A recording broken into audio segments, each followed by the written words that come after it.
Bismillahirrahmanirrahim. Assalamualaikum warahmatullahi wabarakatuh. Innal hamdalillah nahmaduhu wa nasta'inu wa nastaghfir wa na'udzubillahi min syururi anfusina wa min sayyiati a'malina. May yudillallah wa may yudlil fala hadiyalah. Asyhadu an la ilaha illallah wa asyhadu anna Muhammadar Rasulullah. Allahumma salli ala sayyidina Muhammad wa ala ali sayyidina Muhammad. Pertama-tama, marilah kita memanjatkan puja dan puji syukur atas kehadirat Allah Subhanahu wa taala yang telah memberikan kita rahmat dan hidayah sehingga pada saat ini saya masih bisa menyampaikan nasihat atau ceramah. Dan tak lupa pula kita kirimkan salawat serta salam kepada Nabi besar kita Nabiullah Muhammad SAW, Nabi yang telah membawa kita dari zaman unta menuju zaman Toyota. Baik, di sini saya akan menyampaikan ceramah atau nasihat yang insya Allah berjudul Amal Islam dan Rasulullah sebagai tauladan. Pertama, apa itu Islam? Islam secara bahasa berasal dari kata aslama yuslimu islaman, yang artinya damai atau kedamaian.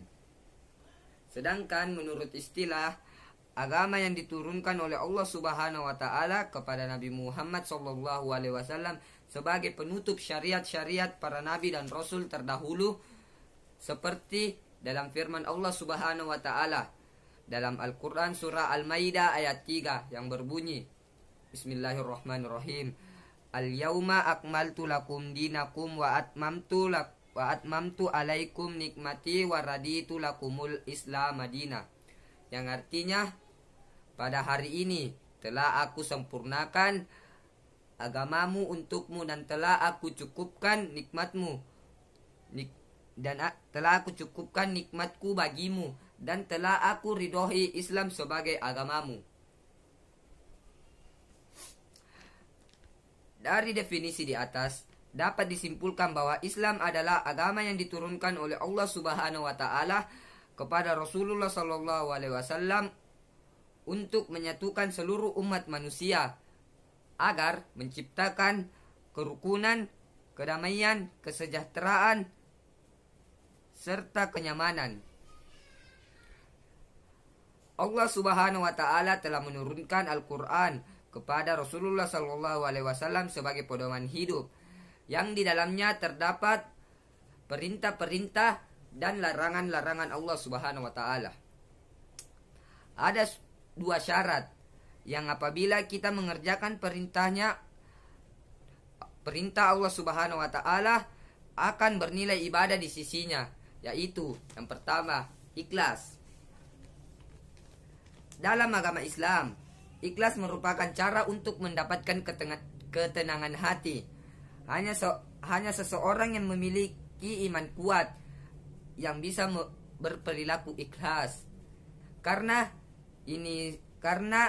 sikap ini sangat mulia dan terpuji oleh Allah Subhanahu wa taala.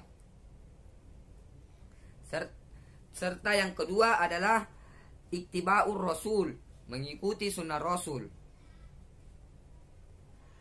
Bagi seorang muslim, mengikuti sunnah Rasul adalah keharusan yang tak bisa ditawar-tawar lagi. Sebab untuk mengamalkan ajaran Islam yang benar lagi sempurna harus sesuai dengan apa yang diwajibkan dan Allah Subhanahu wa taala dan dicontohkan oleh Rasulullah SAW serta para sahabat. Dasar-dasar ibadah yang telah ditentukan oleh Rasulullah SAW adalah kewajiban yang harus ditaati oleh setiap muslim. Perilaku, perkataan, dan takrir Muhammad SAW disebut sunnah. Dalam Islam, sunnah Nabi adalah sumber hukum kedua setelah Al-Quran. Bahkan perilaku Rasulullah ini diakui oleh para sarjana barat, merupakan gambaran kesempurnaan seorang manusia, dan tidak ada satupun manusia di muka bumi ini yang diikuti perilakunya oleh berjuta-juta umat manusia, kecuali Muhammad Rasulullah SAW. karena akhlak beliau merupakan akhlak yang paling sempurna.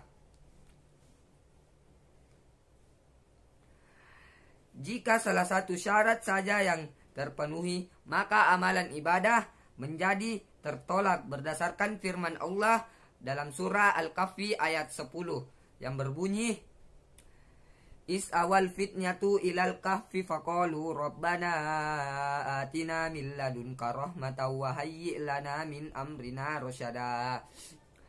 Ingatlah ketika pemuda-pemuda itu berlindung ke dalam gua lalu mereka berdoa, Ya Tuhan kami, berikanlah rahmat kepada kami dari sisimu, dan sempurnakanlah petunjuk yang lurus bagi kami dan urusan kami. Mungkin itu saja yang bisa saya sampaikan. Benar datangnya dari Allah Subhanahu wa taala dan salah datangnya dari diri saya pribadi.